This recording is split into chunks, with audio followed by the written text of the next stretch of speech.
70-year-old Mitchell was driving through a rain-soaked road with his mind far from the task of driving.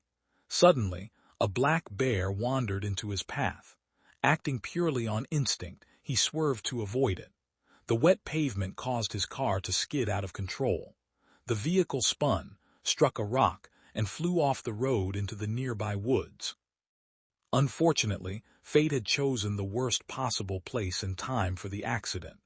In those same woods, a woman had stepped away from her husband for a private moment. Mitchell's car crashed into her vehicle, striking her in the chaos. When Mitchell stumbled from his wrecked car, expecting only property damage, he instead found the woman dead. Before he could process what had happened, her husband rushed toward the scene after hearing the crash. Mitchell attempted to explain, but the man slipped, fell onto a thick tree branch and was instantly killed. In less than a minute, 2 people were dead. Terrified and overwhelmed, Mitchell considered calling the police, but fear soon took over. His car was uninsured, and he worried that the financial consequences would destroy him and his family. Seeing no witnesses around, he fled the scene and returned home. That evening, his wife Mary noticed scratches on his face and sensed something was wrong. Mitchell confessed everything. Mary initially believed it had simply been a tragic accident and asked why he hadn't called the authorities. When Mitchell explained his fears about the uninsured vehicle, Mary's focus shifted. She asked whether he had touched the victim's car. When he said yes, she immediately drove him back to the scene to erase any evidence linking him to the crash. While cleaning the vehicle, they discovered a luxury handbag. Curious, Mary opened the trunk and found a tennis racket and a duffel bag. Inside the bag was an astonishing €2 million in cash. Suddenly, the situation no longer seemed like a simple accident. The owners were dead, there were no witnesses, and the money appeared abandoned. Temptation took hold. Mary devised a plan. If the bodies disappeared, there would be no deaths connected to them. Mitchell was supposed to move the husband's body, but he froze in horror. Mary stepped in and used a chainsaw to separate the corpse from the tree branch impaling it. They loaded both bodies into the BMW and drove home. What they didn't know was that hours before Mitchell's crash, another tragedy had occurred in the same forest. A group of drug traffickers had arranged a secret meeting with a powerful crime boss. During the exchange, a bear unexpectedly appeared. Panic erupted and everyone fled. Unfortunately, the gang leader was the slowest. The bear caught and killed him, leaving a third body hidden in the woods. Back at home, Mary counted the €2 million while Mitchell searched through the handbag. Instead of jewelry, he found a handgun. While examining it, he accidentally pulled the trigger. The bullet barely missed Mary and slammed into the wall. The couple immediately realized that ordinary people do not carry millions of euros and a firearm. They had stumbled into something criminal. Just then, there was a knock at the door. The visitor was Chief Baden, the local police chief, who had come to collect a Christmas tree Mitchell and Mary had prepared for him. Inside the house sat both the money and the gun.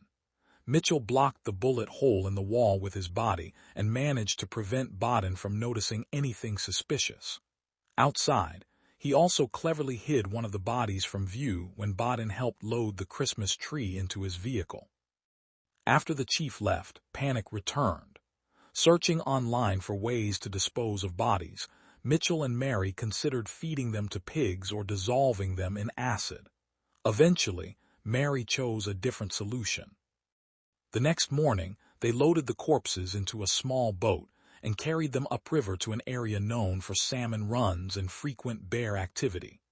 To attract bears, they coated the bodies with honey and left them there.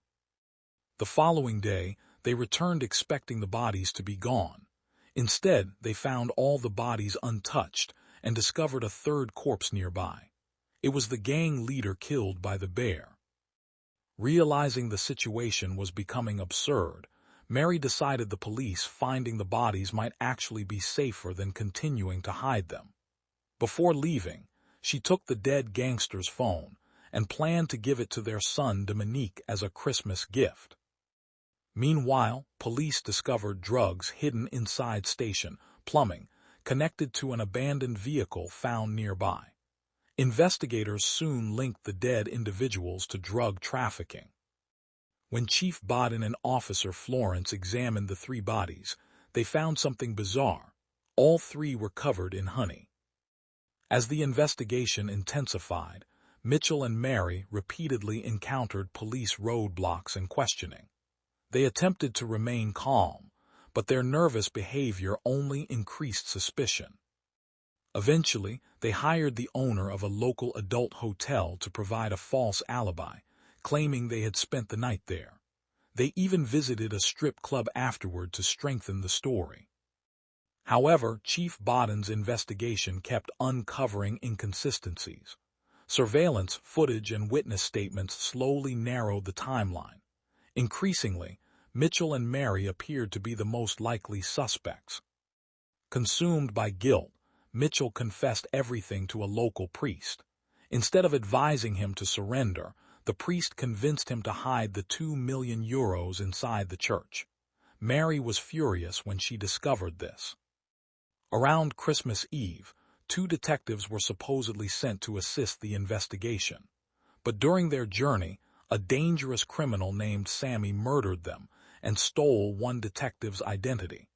Pretending to be an officer, he arrived in town and inserted himself into the investigation. Chief Bodden grew suspicious of Sammy, and his instincts proved correct. When Sammy later attempted to recover the money hidden in the police station, Officer Florence shot and killed him. Meanwhile, Michel and Mary finally confessed much of the truth to Chief Bodden. Wanting to protect Mary, Michel tried to take all the blame himself. Bodden suggested several options, including allowing their son Dominique to take responsibility due to his mental condition, but Michel and Mary refused.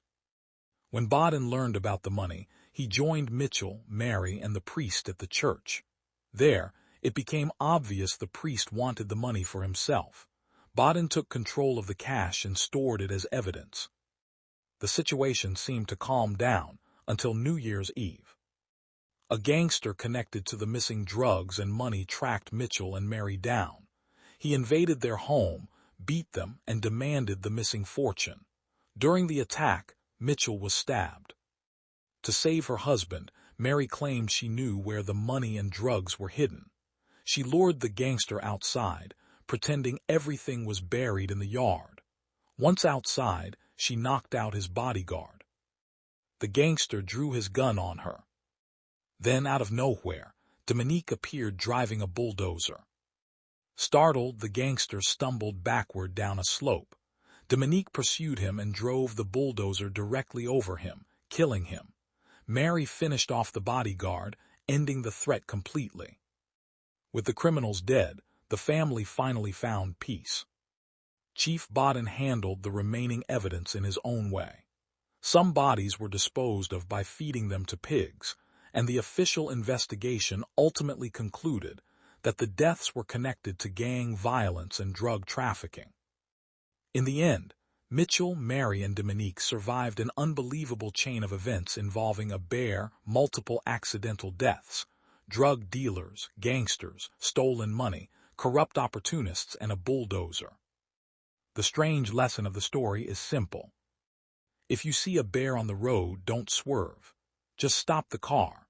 Otherwise, you might end up tangled in a nightmare involving millions of euros, drug cartels, homicide investigations, and your son saving the day with a bulldozer.